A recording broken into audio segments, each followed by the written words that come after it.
Donc Lordon, avec qui je discute, me dit « Spinoza y a pensé ». Alors, Spinoza, c'est un philosophe, il est là-bas des Pays-Bas, et son œuvre, elle est au XVIIe siècle, hein, c'est pas la porte à côté, hein, et ça a influencé Descartes, Kant et bien d'autres grands philosophes qui ont organisé la pensée de la période moderne.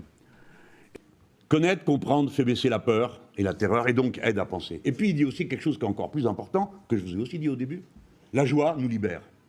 Quand on a compris et qu'on est heureux de faire quelque chose, ça ne veut pas dire que le problème n'existe plus, hein. Vous êtes toujours en train de vous confronter au problème, mais ça y est, vous savez par quel bout l'attraper. Comment je peux régler le fichu problème de cette société? En les virant tous. Ah ben c'est une idée.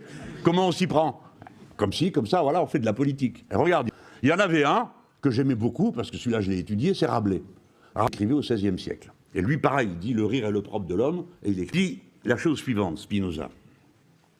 Pourquoi je vous ai parlé de Lordon? Parce que c'est lui qui m'a donné la citation. Il me dit, il avait travaillé avant, il avait réfléchi, on était arrivés tous les deux aux mêmes conclusions. Et lui, c'est un grand intellectuel, donc il s'est immédiatement repéré en disant, c'est là. C'est ce que je viens de dire. Il faut que la règle soit là et que tout le monde la respecte. Sinon, s'il n'y a plus de règles, alors il n'y a plus non plus de société.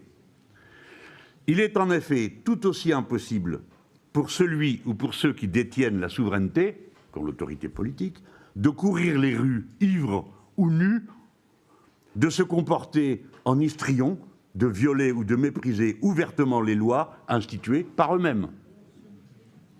C'est de ça dont on parle, hein, dans l'affaire Epstein, là.